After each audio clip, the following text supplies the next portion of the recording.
നമസ്കാരം, KCU വാർത്തകളിലേക്ക് സ്വാഗതം. ഞാൻ ഹരീഷ് കൃഷ്ണൻ. പ്രധാന വാർത്തകൾ.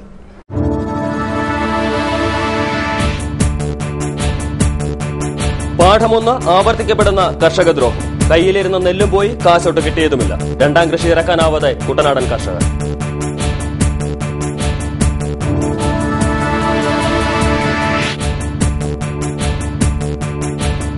അഴിമതിയുടെ അഴുക്കുചാലായി AC കനാൽ. നീരൊഴുക്ക് തടസ്സപ്പെടുത്തുന്ന പാലങ്ങൾ പൊളിക്കുമെന്ന വാഗ്ദാനം പൊള്ളയായി. കുട്ടനാട്ടുകാർ വീണ്ടും വെള്ളത്തിൽ.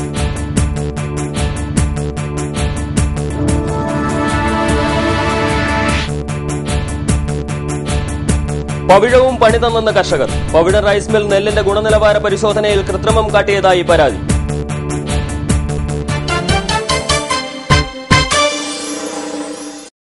വാർത്തകൾ വിശദമായി. കർഷകരിൽ നിന്നും സപ്ലൈകോ സംഭരിച്ച നെല്ലിന്റെ വില ഈ മാസം 30-നകം വിതരണം ചെയ്തില്ലെങ്കിൽ കർഷക പ്രക്ഷോഭം സംഘടിപ്പിക്കുമെന്ന് കിസാൻ ജനത ജനറൽ സെക്രട്ടറി വെളിയനാട് മാത്തച്ചൻ മങ്കൊമ്പ് സ്റ്റുഡിയോയിൽ KCU വാർത്തകളോട് സംസാരിക്കുകയായിരുന്നു അദ്ദേഹം. ഞായറാഴ്ച പാർട്ടി ജില്ലാ കമ്മിറ്റി ഓഫീസിൽ കൂടുന്ന യോഗത്തിൽ സമരപരിപാടികൾക്ക് രൂപം നൽകും. കുട്ടനാട്ടിൽ നിന്നും ഈ സീസണിൽ എത്ര നെല്ല് സംഭരിച്ചു എന്ന കണക്ക് പോലും കൃത്യമായി സപ്ലൈകോയ്ക്ക് അറിയില്ലെന്നും വെളിയനാട് മാത്തച്ചൻ പറഞ്ഞു. നെല്ലിന്റെ വില ലഭിക്കാത്തതിനാൽ നിശ്ചയിച്ച വിവാഹങ്ങൾ പലതും മുടങ്ങുന്നു. ബാങ്കുകളും ധനകാര്യ സ്ഥാപനങ്ങളും ജപ്തി നടപടികളുമായി മുന്നോട്ട് നീങ്ങുകയും ചെയ്യുമ്പോൾ കർഷകൻ ആത്മഹത്യയുടെ വക്കിലാണെന്നും അദ്ദേഹം കൂട്ടിച്ചേർത്തു. 27-ാം തീയതി 2 മണിക്ക് ജില്ലാ കമ്മിറ്റി ഓഫീസിൽ കർഷക സമരം സംഘടിപ്പിക്കുന്നതിനെപ്പറ്റി ആലോചന യോഗം നടക്കുകയാണ്. അതിനുശേഷം കിസാൻ ജനത ഈ സമരം ശക്തമായ കർഷക പ്രക്ഷോഭം സംഘടിപ്പിക്കുന്ന കാര്യത്തിൽ യാതൊരു തർക്കവുമില്ല. വേനൽ മഴ മൂലം കൃഷിനാശമുണ്ടായ പാടശേഖരങ്ങളിൽ വണ്ടി താന്നും വിളവ് നഷ്ടപ്പെട്ടു ഇരിക്കുന്ന സാഹചര്യത്തിൽ കർഷകർ ആകെ ഒരു ഭീഷണിയുടെ വക്കിൽ എത്തിയിരിക്കുകയാണ്. കഴിഞ്ഞ പുഞ്ചകൃഷിക്ക് 2 കിൻഡൽ മുതൽ 3 കിൻഡൽ വരെ നെല്ല് ലഭിച്ചു. എന്നാൽ ഈ പുഞ്ചകൃഷിക്ക് ഏറ്റവും മികച്ച വിളവ് 2 കിൻഡൽ നെല്ലാണ്. ഈ 2 കിൻഡൽ നെല്ല് കർഷകൻ എടുത്ത വായ്പ പോലും തിരിച്ചടയ്ക്കുവാൻ നിവൃത്തിയില്ലാത്ത ഒരു സാഹചര്യമാണ് നിലവിലുള്ളത്. കുട്ടനാട് പാക്കേജിൽ ഉൾപ്പെടുത്തി AC കനാൽ 1-ാം ഘട്ടം എന്ന പേരിൽ നടപ്പാക്കുന്ന പദ്ധതി അശാസ്ത്രീയവും അഴിമതിക്ക് കളമൊരുക്കുന്നതുമായി മാറി. ജനുവരി 13-ന് മന്ത്രി PJ ജോസഫ് ഉദ്ഘാടനം നിർവഹിച്ച പദ്ധതിയാണ് AC കനാൽ 1-ാം ഘട്ട നവീകരണം. കുട്ടനാട് പാക്കേജിന്റെ ഭാഗമായി 1-ാം ഘട്ടം എന്ന പേരിൽ മനക്കച്ചിറ മുതൽ ഒന്നാങ്കര വരെ 11.5 കിലോമീറ്റർ നീളത്തിൽ കനാലിലെ നീരൊഴുക്ക് സുഗമമാക്കുക എന്നതാണ് പദ്ധതിയുടെ ലക്ഷ്യം. നീരൊഴുക്കിന് തടസ്സമായി നിൽക്കുന്ന പാലങ്ങളും അടിത്തട്ടിലെ മണലും നീക്കം ചെയ്യുക, ഇരുവശങ്ങളിലെയും കൽക്കട്ട പുനർനിർമ്മിക്കുക എന്നതൊക്കെയായിരുന്നു വാഗ്ദാനങ്ങൾ. എന്നാൽ വിവരാവകാശ നിയമപ്രകാരം ലഭിച്ച മറുപടിയിൽ ഇതൊന്നും ഉൾപ്പെടുത്തിയിട്ടില്ല. സർക്കാർ പ്രഖ്യാപനം മുറ പോലെ നടക്കുമ്പോഴും എസ്റ്റിമേറ്റിലും ആരംഭിച്ച പണിയിലും കിടങ്ങറ, ഒന്നാങ്കര എന്നിവിടങ്ങളിലെ കാർട്ടബിൾ പാലങ്ങൾ പൊളിച്ച് നീക്കുകയും AC കനാലിലെ മണ്ണുമാറ്റലും കൽക്കട്ട നിർമ്മാണവും മാത്രമേ ഉൾപ്പെടുത്തിയിട്ടുള്ളൂ. കനാലിന്റെ തെക്കേക്കരയിലെ കൽക്കട്ടിലും അഴിമതി നടക്കുന്നതായാണ് നാട്ടുകാർ പറയുന്നത്. പഴയ കല്ലുകൾ തന്നെയാണ് കൽക്കട്ട നിർമ്മിക്കുവാൻ ഉപയോഗിക്കുന്നത്. പേരിന് മാത്രം സിമന്റ് ചേർത്ത കല്ലുകൾ തേയ്ക്കുന്നതിനാൽ കൽക്കട്ട താമസം വിന അടർന്നു പോകുമെന്നും നാട്ടുകാർ പറഞ്ഞു. നിലവിലുള്ള കടവുകൾക്ക് പകരം പുറത്തേക്ക് കടവുകൾ പണിയുമെന്നുള്ള നിർദ്ദേശവും അട്ടിമറിക്കപ്പെട്ടു. കോളനിക്ക് സമാന്തരമായ റോഡ് പണിയലും ഇപ്പോൾ കെട്ടുന്ന കൽക്കട്ട ഫില്ല് ചെയ്യുവാനുള്ള പദ്ധതിയും നിലവിലില്ല. യാതൊരു ഏകീകൃത സ്വഭാവവുമില്ലാത്ത പ്രവർത്തനങ്ങളാണ് നടന്നുവരുന്നത്. ഇതിനെതിരെ ജനകീയ പ്രതിരോധ സമിതിയും AC കനാൽ സംരക്ഷണ സമിതിയും സമരം സംഘടിപ്പിക്കുമെന്നും MD കുഞ്ഞുമോൻ പറഞ്ഞു. തായങ്കരി, പേരിശ്ശേരി, പുത്തൻവരമ്പനകം പാടശേഖരത്തിലെ നെല്ല് സംഭരണത്തിൽ വൻ അഴിമതി നടന്നതായി പരാതി. പവിഴ റൈസ് മില്ലാണ് നെല്ലിൽ ഈർപ്പത്തിന്റെ അളവും ഗുണനിലവാരവും കുറച്ചുകാട്ടി അഴിമതി നടത്തിയതെന്നാണ് ആരോപണം. നെല്ലിന്റെ ഗുണനിലവാരം പരിശോധിക്കുവാൻ പവിഴ റൈസ് മില്ലിലെ ഉദ്യോഗസ്ഥർ എത്തിയതും ടെസ്റ്റ് നടത്തിയതും കർഷകരുടെ അസാന്നിധ്യത്തിലാണ്. മാത്രവുമല്ല, നെല്ല് സംഭരിക്കുന്ന വേളയിൽ പോലും പരിശോധനാ ഫലത്തെക്കുറിച്ചോ ഗുണനിലവാരത്തെക്കുറിച്ചോ കർഷകരെ ബോധ്യപ്പെടുത്തിയതുമില്ല. PRS എഴുതാൻ ചെന്നപ്പോൾ മാത്രമാണ് കർഷകർക്ക് അമളി പറ്റിയത് ബോധ്യമായത്. കിൻഡലിന് 2 മുതൽ 5 കിലോഗ്രാം വരെ കുറവ് രേഖപ്പെടുത്തിയാണ് സ്വകാര്യ മില്ലുടമകൾ നെല്ല് ശേഖരിച്ചത്. ഇതൊന്നും പോരാഞ്ഞിട്ട് തൂക്കത്തിലും മില്ലുടമകൾ കൃത്രിമം കാട്ടിയെന്നും തായങ്കരി ഹരിത ഫാർമേഴ്സ് ക്ലബ്ബ് ഭാരവാഹികളും കർഷകരുമായ ആന്റണി ഫ്രാൻസിസ്, ജോസുകുട്ടി എന്നിവർ പറഞ്ഞു. സ്വകാര്യ മില്ലുടമകളുടെ ഈ പകൽക്കൊള്ളയ്ക്കെതിരെ മങ്കൊമ്പ് സപ്ലൈകോയിലെ പാടി ഓഫീസർക്ക് ഇവർ പരാതി നൽകിയിട്ടുണ്ട്. ആലപ്പുഴ വരണ്ടുണങ്ങുന്നു. പൊരിവെയിലിൽ ദാഹിച്ചു തളരുകയാണ് കുട്ടനാടും പ്രാന്തപ്രദേശങ്ങളും. കുടിവെള്ള വിതരണത്തിന്റെ ചുമതല ജല അതോറിറ്റിക്കാണ്. എന്നാൽ പൈപ്പ് ലൈനുകളിലെയും മറ്റ് സാങ്കേതിക തകരാറുകൾ നിമിത്തം കുടിവെള്ള വിതരണത്തിന്റെ താളം തെറ്റിയിരിക്കുകയാണ്. കുട്ടനാടും പ്രാന്തപ്രദേശങ്ങളും വരണ്ടുണങ്ങുമ്പോൾ നോക്കുകുത്തുകളാവുകയാണ് അധികാരികൾ. അതോറിറ്റി വിതരണം ചെയ്യുന്ന കുടിവെള്ളത്തിന്റെ ഗുണനിലവാരം പരിശോധിക്കപ്പെടാത്തതിനാൽ മാലിന്യവും ദുർഗന്ധവും നിറഞ്ഞ ജലം ലഭിക്കുന്നുവെന്നിൽ ജില്ലയിലെ പല ഭാഗത്തുനിന്നും പരാതി ഉയർന്നിട്ടുണ്ട്. പാതി വഴിയിൽ കിടക്കുന്ന പദ്ധതികൾ കമ്മീഷൻ ചെയ്താലേ ജലവിതരണം ജില്ലയിൽ പൂർണ്ണമായി എത്തിക്കാൻ കഴിയുമെന്ന് ഉദ്യോഗസ്ഥർ അഭിപ്രായപ്പെടുന്നു. കുട്ടനാട്ടിലെ ശുദ്ധജലക്ഷാമത്തിന് ശാശ്വത പരിഹാരം എന്ന നിലയിലാണ് ഭരണ പ്രതിപക്ഷാംഗങ്ങൾ വളരെ ആഘോഷപൂർവ്വം നീരേറ്റുപുറം പ്ലാന്റ് ഉദ്ഘാടനം ചെയ്തത്. അതേസമയം ശുദ്ധജല പ്ലാന്റ് തുടങ്ങിയ അവസ്ഥയിൽ തന്നെയാണ് ഇപ്പോഴും നിലനിൽക്കുന്നതെന്ന് നാട്ടുകാർ പരാതിപ്പെടുന്നു. പ്ലാന്റ് കൊണ്ടുവന്നത് തങ്ങളാണെന്നുള്ള അവകാശവാദത്തിലാണ് ഭരണ പ്രതിപക്ഷാംഗങ്ങൾ. കുടിവെള്ള പ്രശ്നം പരിഹരിക്കാനുള്ള നടപടികൾ ഇത്തരക്കാരുടെ ഭാഗത്തുനിന്നും ഉണ്ടാകുന്നില്ല. നീരേറ്റുപുറം പ്ലാന്റിന്റെ കമ്മീഷൻ കഴിഞ്ഞ് മാസങ്ങളായിട്ടും കുട്ടനാടിന്റെ ഉൾപ്രദേശങ്ങളിൽ ഇതുവരെ വെള്ളത്തിന്റെ ഒരു തുള്ളി പോലും എത്തിയിട്ടില്ല. കുട്ടനാട്ടിലെ 13 പഞ്ചായത്തുകളിലും പ്ലാന്റ് കമ്മീഷൻ ചെയ്യുന്നതോടെ കുടിവെള്ളമെത്തുമെന്നായിരുന്നു തോമസ് ചാണ്ടി MLA പറഞ്ഞിരുന്നത്. എന്നാൽ കുട്ടനാട്ടിലെ പല പ്രദേശങ്ങളിലും 35 മുതൽ 40 വർഷത്തോളം പഴക്കമുള്ള ജലവിതരണ പൈപ്പുകളാണ് കിടക്കുന്നത്. ഇവയിൽ ഭൂരിഭാഗവും കാലപ്പഴക്കവും അറ്റകുറ്റപ്പണികളുടെ അഭാവവും മൂലം കാലഹരണപ്പെട്ടതാണ്. അതോടൊപ്പം തന്നെ കാവാലം, വെളിയനാട്, കൈനഗിരി, കുന്നങ്കരി, പുലിമുഖം തുടങ്ങിയ പ്രദേശങ്ങളിൽ കുടിവെള്ള വിതരണത്തിന്റെ പൈപ്പുകൾ പോലും ഇതുവരെ എത്തി നോക്കിയിട്ടില്ല. കുടിവെള്ള പ്രശ്നത്തിന്റെ പരിഹാരം കാണുന്നതിന് വേണ്ടിയാണ് തിരുവല്ല കട്ടോട് ജലശുദ്ധീകരണശാല ആരംഭിച്ചത്. എന്നാൽ ഇതിന്റെ ഒരു പ്രയോജനവും കുട്ടനാടിനും അതിന്റെ പ്രാന്തപ്രദേശങ്ങൾക്കും ലഭിച്ചില്ല. ഇതിന്റെ യഥാർത്ഥ പ്രയോജനം ലഭിച്ചത് തിരുവല്ല, ചങ്ങനാശ്ശേരി തുടങ്ങിയ പ്രദേശങ്ങളിലെ ജനങ്ങൾക്കായിരുന്നു. സർക്കാരിന്റെ ഔദ്യോഗിക നിഗമനത്തിൽ തന്നെ ജില്ലയിൽ വരൾച്ച രൂക്ഷമായതായി പറയുന്നുണ്ട്. ലോറിയിലും ടാങ്കറുകളിലും വള്ളങ്ങളിലും എത്തുന്ന വെള്ളത്തിനായി ജനങ്ങൾ മണിക്കൂറുകൾ കാത്തിരിക്കേണ്ട അവസ്ഥയാണ്. വെള്ളവുമായി വള്ളമോ വാഹനമോ എത്തിയില്ലെങ്കിൽ പാടശേഖരങ്ങൾ പുറന്തള്ളുന്ന മലിനജലം മാത്രമാണ് ഇവരുടെ ഏക ആശ്രയം. ആലപ്പുഴയിലെ ഭൂഗർഭ ജലത്തിന്റെ അളവ് ദിവസം തോറും കുറയുകയാണ്. ഭൂമിക്കടിയിലെ ജലത്തിന്റെ അളവ് 2 മീറ്റർ മുതൽ 7 മീറ്റർ വരെ കുറഞ്ഞെന്നാണ് ഭൂഗർഭ ജല വകുപ്പിന്റെ കണക്കുകൾ സൂചിപ്പിക്കുന്നത്.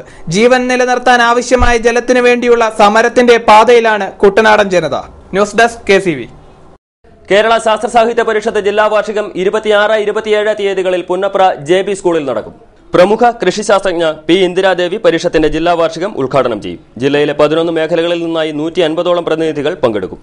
ആലപ്പുഴയിലെ സവിശേഷ വികസന പ്രവർത്തനങ്ങളും വേമ്പനാട്, കുട്ടനാട് എന്നീ പ്രദേശങ്ങളുടെ പുനഃസ്ഥാപനത്തിന് ഊന്നൽ നൽകിക്കൊണ്ടുള്ള ചർച്ചകളും സമ്മേളനത്തിൽ ഉണ്ടാകും.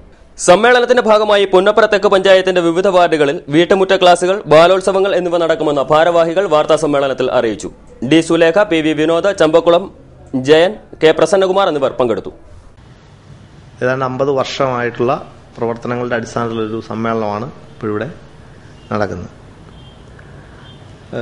സമ്മേളനം ഉദ്ഘാടനം ചെയ്യുന്നത് പ്രമുഖ കൃഷി ശാസ്ത്രജ്ഞയായ ഡോക്ടർ P. ഇന്ദിരാദേവിയാണ്.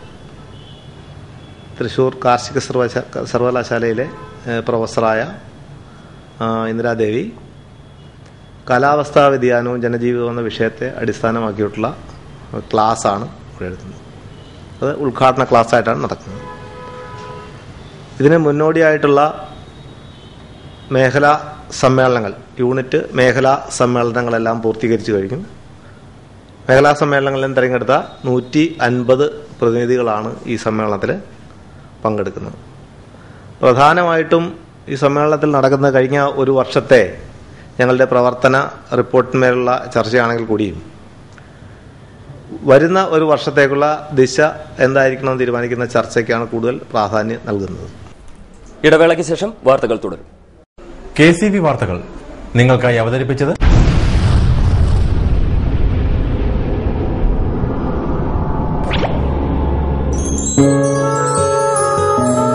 സ്വപ്ന ജ്വല്ലറി ചങ്ങനാശ്ശേരി.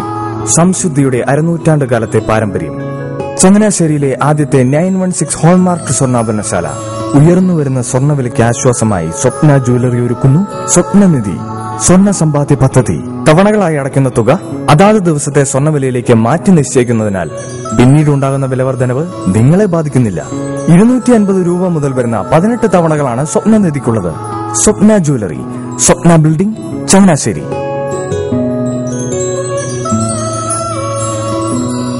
എന്റെ മോഹനേട്ടാ, എളുപ്പ വഴികളും കുറുക്കു വഴികളും നോക്കി പോകുമ്പോഴാ നമ്മളെ ആരെങ്കിലും പറ്റിക്കണത്.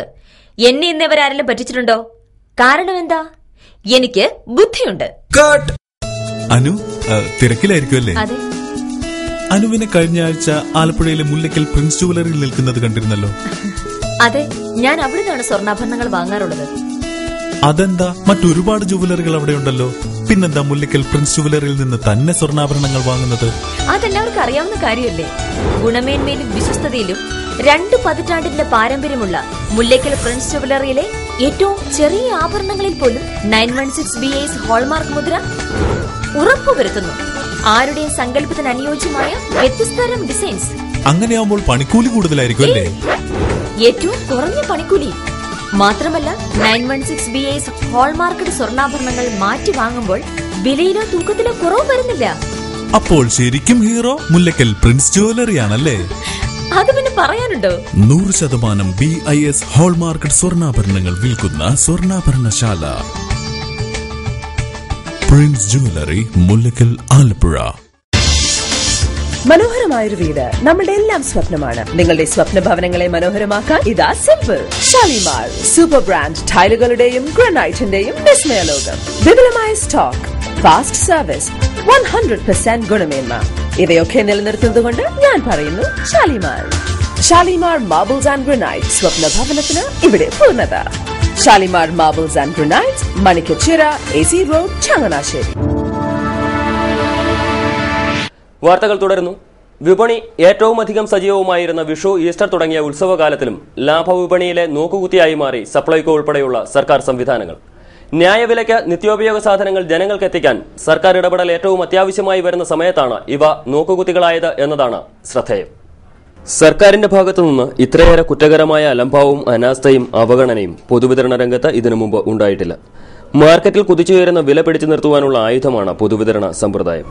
ഓണത്തിനും വിഷുവിനും പെരുന്നാളിനും ക്രിസ്തുമസിനുമൊക്കെ സപ്ലൈകോയും സർക്കാർ വകുപ്പുകളും സഹകരണ സ്ഥാപനങ്ങളും പ്രത്യേക ഉത്സവ ചന്തകളും സബ്സിഡി സാധന വിതരണ കേന്ദ്രങ്ങളും തുറക്കുന്ന പതിവ് ഇത്തവണ അട്ടിമറിക്കപ്പെട്ടു. സാധാരണ ജനങ്ങൾക്ക് വിപണിയുടെ നീരാളിപ്പിടുത്തത്തിൽ നിന്ന് രക്ഷപ്പെടുവാനുള്ള എല്ലാ മാർഗങ്ങളും ഇതോടെ അസ്തമിച്ചു. ഭക്ഷ്യസുരക്ഷാ ബില്ലിലൂടെ മുന്നേറ്റം നടത്തിയെന്ന് പറയുന്നവർ ജനങ്ങളെ പറ്റിക്കുകയാണ് ചെയ്യുന്നത്. ഈ ബിൽ നഗരങ്ങളിലെ 50% ജനങ്ങളെയും ഗ്രാമങ്ങളിലെ 25% ജനങ്ങളെയും റേഷൻ സമ്പ്രദായത്തിൽ നിന്ന് തന്നെ ഒഴിവാക്കി. ഭക്ഷ്യസുരക്ഷാ ബില്ലിൽ അധികാരം മുഴുവൻ കേന്ദ്ര സർക്കാരിൽ കേന്ദ്രീകരിക്കുന്ന പ്രവണതയാണുള്ളത്. സംസ്ഥാന സർക്കാരുകളെ പരിഗണിക്കാത്ത ഈ നയവും തിരുത്തപ്പെടേണ്ടതാണ്. സബ്സിഡി പണമായി നൽകുന്നത് സംബന്ധിച്ച വകുപ്പുകളും ആധാറുമായുള്ള ബന്ധപ്പെടുത്തലും കോർപ്പറേറ്റുകളെ സഹായിക്കുവാനാണ്. ഇങ്ങനെ ഒരു ഭാഗത്ത് റേഷൻ സമ്പ്രദായത്തെ തകർക്കുകയും മറുഭാഗത്ത് കമ്പോളത്തിൽ സർക്കാർ ഇടപെടാതിരിക്കുകയും ചെയ്യുന്ന നയമാണ് സർക്കാർ സ്വീകരിക്കുന്നത്. ഇതിന്റെ മറ്റൊരു ഭാഗം തന്നെയാണ് പൊതുവിതരണ സമ്പ്രദായത്തിൽ ഇടപെടാതെ കോർപ്പറേറ്റുകളെ സഹായിക്കുവാനുള്ള നീക്കവും. News desk KCV. ആലപ്പുഴയിലെയും മാവേലിക്കരയിലെയും സ്ഥാനാർത്ഥികളുടെ വിജയപരാജയങ്ങൾ തീരുമാനിക്കുന്നത് കേരളത്തിലെ 2 പ്രമുഖ സാമുദായിക സംഘടനകളാണ്. കേരളത്തിലെ ശ്രദ്ധേയമായ പോരാട്ടം നടന്ന 2 ലോക്സഭാ മണ്ഡലങ്ങളാണ് ആലപ്പുഴയും മാവേലിക്കരയും. സ്ഥാനാർത്ഥികൾ തമ്മിലുള്ള മത്സരത്തെക്കാൾ പാർട്ടിക്കുള്ളിലെ നേതാക്കൾ തമ്മിലുള്ള മത്സരത്തിന് വേദിയായ 2 മണ്ഡലങ്ങളാണ് ആലപ്പുഴയും മാവേലിക്കരയും. കോൺഗ്രസ് പാർട്ടിക്കുള്ളിലെ നേതാക്കൾ തമ്മിലുള്ള പടലപ്പിണക്കം ചുരുളഴിഞ്ഞു വന്നിരുന്നു. അതേസമയം CPM-ലും BJP-യിലും അവസ്ഥ ഇതിൽ നിന്നും ഒട്ടും വ്യത്യസ്തമല്ല. എന്തൊക്കെയായാലും ആലപ്പുഴ മാവേലിക്കര ലോക്സഭാ മണ്ഡലങ്ങളിലെ സ്ഥാനാർത്ഥികളുടെ വിജയം തീരുമാനിക്കാൻ പോകുന്നത് SNDP-യുടെയും NSS-ന്റെയും വോട്ടുകൾ തന്നെയാണ്. ആലപ്പുഴ ലോക്സഭാ മണ്ഡലത്തിൽ SNDP-യുടെ വോട്ടാണ് മുന്നിട്ട് നിൽക്കുന്നതെങ്കിൽ മാവേലിക്കര ലോക്സഭാ മണ്ഡലത്തിൽ NSS-ന്റെയും SNDP-യുടെയും വോട്ട് ബാങ്കുകൾ തുല്യശക്തികളാണ്. SNDP-ക്ക് കോൺഗ്രസുമായി ചെങ്ങാത്തമില്ലെന്നാണ് യൂണിയന്റെ ഭാഗത്തു നിന്നുള്ള നിലപാടുകൾ സൂചിപ്പിക്കുന്നത്. അതേസമയം ആലപ്പുഴ പാർലമെന്റ് മണ്ഡലത്തിൽ പരോക്ഷമായി SNDP CPM-നെ പിന്തുണച്ചതും ശ്രദ്ധേയമായിരുന്നു. മാവേലിക്കര ലോക്സഭാ മണ്ഡലത്തിൽ SNDP-യുടെ നിലപാട് അത്ര കർക്കശമായിരുന്നില്ല. അതേസമയം NSS ജനറൽ സെക്രട്ടറി ആവട്ടെ ശരിദൂരത്തിൽ തന്നെയാണ് ഇപ്പോഴും നിലകൊള്ളുന്നത്. ആരു ജയിച്ചാലും തങ്ങളുടെ വോട്ട് കൊണ്ടാണെന്ന് അവകാശവാദം മുഴക്കാനുള്ള ചെപ്പടി വിദ്യയായിട്ടാണ് ഇതിനെ രാഷ്ട്രീയ നിരീക്ഷകർ വിലയിരുത്തുന്നത്. മണ്ഡലങ്ങളിലെ സാമുദായിക സമവാക്യം പരിശോധിക്കുമ്പോൾ വിസ്മരിക്കാൻ പറ്റാത്ത ഒന്നാണ് SNDP ജനറൽ സെക്രട്ടറി വെള്ളാപ്പള്ളി നടേശനും NSS ജനറൽ സെക്രട്ടറി സുകുമാരൻ നായരും തമ്മിലുള്ള അഭിപ്രായ പ്രകടനങ്ങൾ നമ്മൾ മറന്നിട്ടില്ല. കേരളത്തിലെ ഓരോ ലോക്സഭാ മണ്ഡലങ്ങളിലെയും സാഹചര്യത്തിന് അനുകൂലമായാണ് സാമുദായിക സംഘടനകൾ നയം സ്വീകരിച്ചിരിക്കുന്നത്. എന്തായാലും സാമുദായിക സംഘടനകൾ എങ്ങനെ സ്ഥാനാർത്ഥികളുടെ വിജയ പരാജയങ്ങൾക്ക് കാരണമാകുമെന്ന് മെയ് 16 നമുക്ക് മനസ്സിലാക്കാം. News desk KCV. വഖഫ് ബോർഡ് ട്രൈബ്യൂണൽ സംഘടിപ്പിക്കുന്ന കാര്യത്തിൽ സർക്കാർ കാട്ടുന്ന അനാസ്ഥ അപലപനീയമാണെന്ന് ജമാഅത്തെ കൌൺസിൽ. വഖഫ് ബോർഡിന്റെ കാലാവധി അവസാനിച്ച് തിരഞ്ഞെടുപ്പ് നടന്നിട്ടും ബോർഡ് പുനഃസംഘടിപ്പിക്കാത്ത നടപടി ശരിയല്ല. വഖഫ് നിയമാവലി ഭേദഗതി ചെയ്തതോടെ ട്രൈബ്യൂണൽ പുനഃസംഘടിപ്പിക്കുവാൻ സർക്കാർ തയ്യാറാവണമെന്ന് സംസ്ഥാന പ്രസിഡന്റ് അഡ്വക്കേറ്റ് A. പൂക്കുഞ്ഞ് വാർത്താ സമ്മേളനത്തിൽ ആവശ്യപ്പെട്ടു. സംസ്ഥാന vice president Kamal M മാക്കിയിൽ, PH Muhammad Hasan എന്നിവർ പങ്കെടുത്തു. ഇത് രണ്ടും ഫലത്തിൽ ഇന്ന് നിലവിലില്ല. വഖഫ് ബോർഡിന്റെ തെരഞ്ഞെടുപ്പ് കഴിഞ്ഞിട്ട് മാസങ്ങളോളം കഴിഞ്ഞു. ഇതുവരെ പുതിയ ബോർഡ് രൂപീകരിക്കാൻ സർക്കാരിന് തയ്യാറായിട്ടില്ല. അതുപോലെ തന്നെ വഖഫ് അമെൻഡഡ് ആക്ട് വന്നതിന് ശേഷം ട്രൈബ്യൂണലിൽ എല്ലാം 3 ട്രൈബ്യൂണലുണ്ട്, 3 നിർജ്ജീവമായിരിക്കുകയാണ്. 3 മെമ്പർമാരെ നിയമിച്ച് വേണം ട്രൈബ്യൂണലിൽ ഫങ്ഷൻ ചെയ്യാൻ. അതും സർക്കാർ തീർത്തും ആ കാര്യത്തിൽ നിസ്സംഗത പുലർത്തിയിരിക്കുകയാണ്. അപ്പോൾ അതേ സംബന്ധിച്ചുള്ള വിഷയങ്ങൾ പത്രസുഹൃത്തുക്കളുമായി ചർച്ച ചെയ്യാനാണ് ഞങ്ങൾ എത്തിയിട്ടുള്ളത്. പള്ളികളിൽ എന്തെങ്കിലും ഒരു പ്രശ്നമുണ്ടെങ്കിൽ അത് വഖഫ് ബോർഡിൽ വേണം പരിഹരിക്കാൻ. വഖഫ് ബോർഡിൽ കൊണ്ട് പരിഹരിക്കാത്ത ഇഷ്യൂസ് ട്രൈബ്യൂണലിൽ വേണം പരിഹരിക്കാൻ. മങ്കൊമ്പിൽ അമ്മയ്ക്ക് കാളകെട്ടും മുടിയാട്ടവും ഗരുഡൻ തൂക്കവും.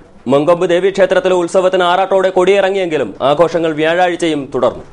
ചൊവ്വാഴ്ച രാവിലെ 8:30 മങ്കൊമ്പ് ക്ഷേത്രത്തിൽ നിന്ന് മുറ്റത്തുവാക്കൽ ഗണപതി ക്ഷേത്രത്തിലേക്ക് ആറാട്ടെഴുന്നള്ളത്ത് നടന്നത്. ആറാട്ടോടെ കൊടിയിറങ്ങിയതിനു ശേഷം 2 ദിവസം കൂടി ഉത്സവം നീണ്ടു നിൽക്കുന്നത് മങ്കൊമ്പ് ക്ഷേത്രത്തിന്റെ പ്രത്യേകതയാണ്. ദേവീനാമങ്ങൾ കൊണ്ട് മുഖരിതമായ അന്തരീക്ഷത്തിൽ ഭക്തർക്ക് ദർശനപുണ്യമേകി ക്ഷേത്രത്തിലേക്ക് ഗരുഡനും കാളകെട്ടും മുടിയാട്ടവും ദേവിക്ക് സമർപ്പിച്ചു. പഞ്ചാരി മേളത്തിന്റെയും 100 കണക്കിന് ഭക്തരുടെയും അകമ്പടിയോടെയാണ് ക്ഷേത്രത്തിൽ ചടങ്ങുകൾ നടന്നത്.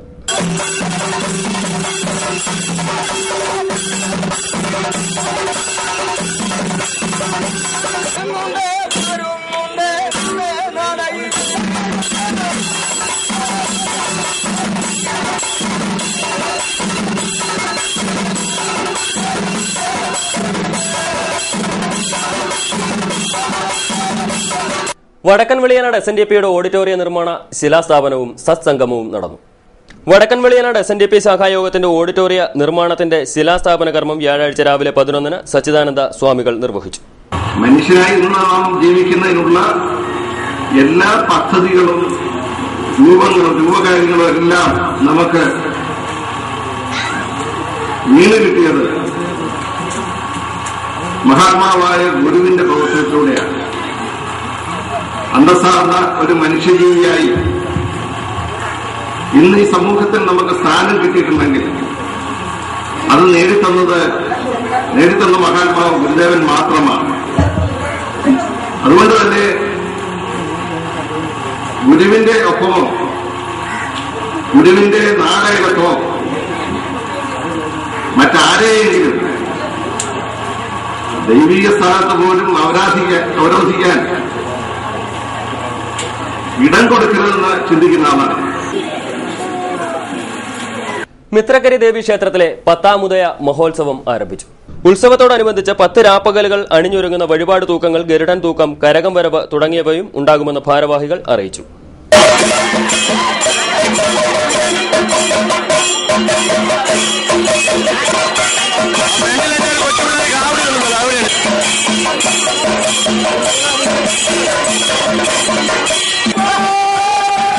ഇനി ചരമവാർത്തകൾ. മിത്രക്കരി ചെറുകാട് വീട്ടിൽ CC ജോസഫ് നിര്യാതനായി. 86 വയസ്സായിരുന്നു. സംസ്കാരം വെള്ളിയാഴ്ച 10 മിത്രക്കരി സെന്റ് സേവിയേഴ്സ് ദേവാലയ സിമിത്തേരി. വേഴപ്ര കൈതപ്പറമ്പിൽ ദേവസ്യ കുര്യാക്കോസ് നിര്യാതനായി. 44 വയസ്സായിരുന്നു. സംസ്കാരം നടത്തി. പ്രധാന വാർത്തകൾ വീണ്ടും.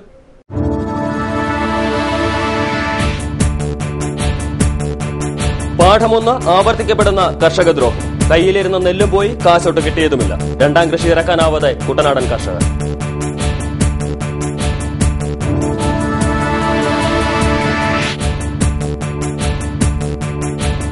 അഴിമതിയുടെ അഴുക്കുചാലായി AC കനാൽ. നീരൊഴുക്ക് തടസ്സപ്പെടുത്തുന്ന പാലങ്ങൾ പൊളിക്കുമെന്ന വാഗ്ദാനം പൊള്ളയായി. കുട്ടനാട്ടുകാർ വീണ്ടും വെള്ളത്തിൽ.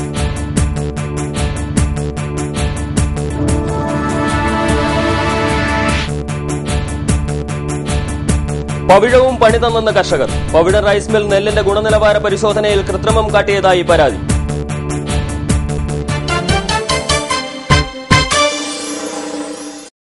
വാർത്തകൾ കഴിഞ്ഞു. നമസ്കാരം.